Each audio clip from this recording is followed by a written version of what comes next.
This blip in the crypto markets could prove to be detrimental to Washington's timeline to wider crypto adoption. As panic continues to ripple through the cryptocurrency markets, industry experts and investors alike worry that the latest crypto crash will further disparage the industry in the eyes of Washington policymakers. Following a roller coaster 72 hours when $409 billion worth of the global market cap was wiped out, founder of Cardano blockchain platform Charles Hoskinson hosted a live Twitter Spaces call for his 911,000 and counting followers, where he discussed the current state of the crypto market and its implications on the industry's future. Quote, I think we'll probably be waiting until 2025 for real change to occur, end quote. Where does that come from? Does that date sound familiar? What is 2025? 2025 is the next halving of Bitcoin. Anybody that's been in the cryptocurrency market for more than a single cycle is aware of these dates and specifically their relevance. 2025 is when the mining reward of Bitcoin will be cut in half, thereby inducing an increase in price of Bitcoin, which then ripples through the rest of the cryptocurrency market. Hoskinson told Fox Business, quote, I have zero faith in the party of Elizabeth Warren and these others that they're actually going to meaningfully influence crypto above and beyond, end quote.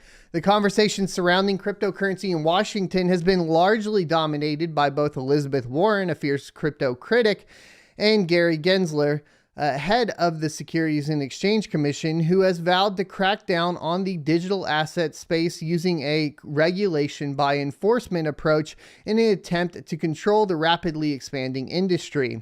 Earlier this month, the SEC announced it would nearly double its crypto enforcement team, adding 20 new positions to the crypto assets and cyber unit, bringing the total number of staff to 50. Today, Gensler doubled down on his view that most cryptocurrencies are indeed securities and need to be regulated under the pure view of the SEC. He also caused fresh waves across the industry by suggesting that cryptocurrency exchanges like Binance and Coinbase are trading against their customers, meaning they're able to obtain intel and take advantage of trades before their customers do. Elizabeth Warren has also been a staunch critic of crypto, recently stating that investing in cryptocurrencies is a risky and speculative gamble. Now, many in the crypto space fear the words of the Massachusetts senator may be starting to ring true. In the last 24 hours, Bitcoin has fallen back below the $30,000 level, down more than 50% from its all-time high of $69,000 in last November. Meanwhile, the price of the so-called stablecoin Terra USD or UST, which is designed to maintain a consistent peg to the US dollar, plummeted as low as 23 cents on Wednesday, with its sister token Luna losing around 94% of its value last week. Right now, let's see, is that Senator Kirsten Gillibrand, that's a Democrat from New York, and Cynthia Lummis, the Republican of Wyoming, are working together on bipartisan legislation that could give the crypto industry some type of regulatory clarity. Hoskinson believes that the recent volatility and overall uncertainty in the crypto market will create more support for the new law, but time is running short. And this is one thing that we once again talk about over and over and over again. They utilize the FUD, the fear. This is a time to take advantage of the opportunity of the Terra UST problem and utilize that to go ahead and put in more regulation, stricter regulation, etc. And this happens with everything in life. You can go all the way back to when I was in high school for 9/11 and they use 9/11 to implement the Patriot Act, saying that, they can take it away later, removing a ton of rights of the individuals, and then they never remove it. So once the power is obtained, they never give it back. And by they, I mean the governments, the people in charge. The thing that gets interesting about crypto is we go back to that tweet from Kim.com, which says at this point we are on the brink of economic collapse. And we get into the question of, is it even feasible for nation states, for the governments to control cryptocurrency? And that's where I kind of go, maybe not, right? Maybe someone like Kim.com saying that basically everything will collapse and the only thing left will be crypto is true. We've seen small examples of this in different countries.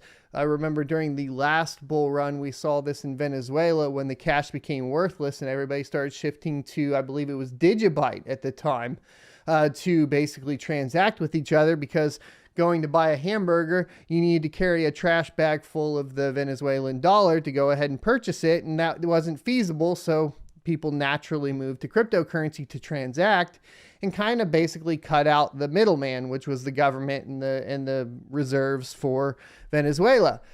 That could go globally, right? And there would be no way for the government to basically prevent anybody from doing this, because they're already on the brink of collapse, already collapsing, not able to manage that.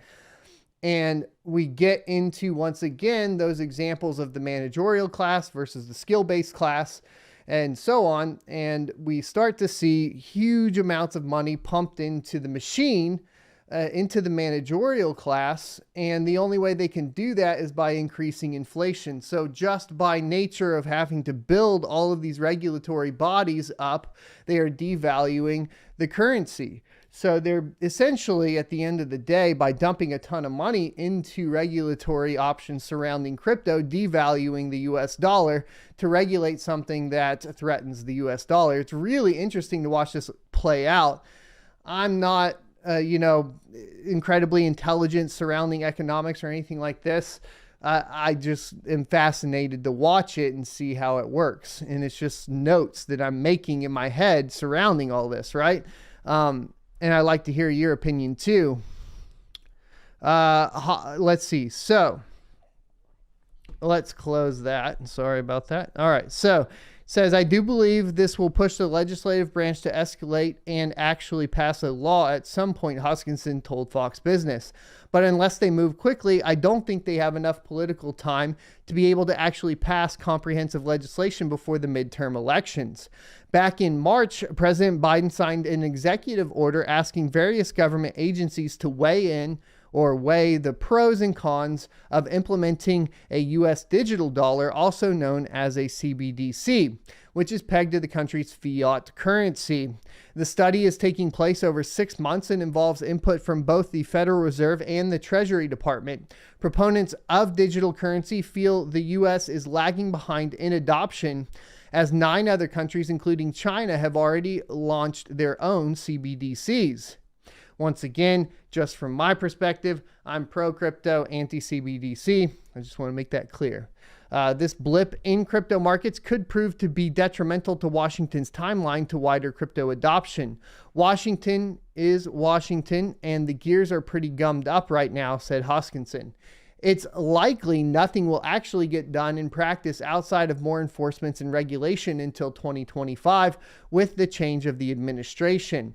That's interesting too, because we will see the change of the administration along with the halving of Bitcoin, which will be absolutely wild. I think 2025 is going to be an incredible time. It's pretty exciting time to be alive right now too, in my opinion, to see all of this happen, right? Like right in front of our eyes, this shift into the digital age.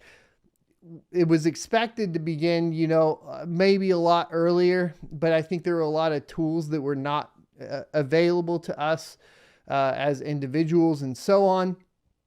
And it took a long time for that to start coming into fruition, to see these shifts start to happen before our eyes. Yes, look, like it's going to be scary. I think it's going to be hard. Obviously, days like yesterday and today, this week in general, with huge drops and so on surrounding cryptocurrency, they can be unnerving. But at the same time, remember, like this is like, there's nothing great comes out of just easy, right? Everything great comes out of something hard, struggle. And that is that this is the struggle, right? At this time, there is a shift happening, at least in my opinion. I hope you enjoyed this clip from the Crypto Mining Morning Show every Monday through Friday, 7:45 a.m. Pacific and 10:45 a.m. Eastern Time. You can check out more clips here, or if you're interested in checking out the entire live show, you can check that out down here. Thanks for watching, and I'll see you next Tuesday.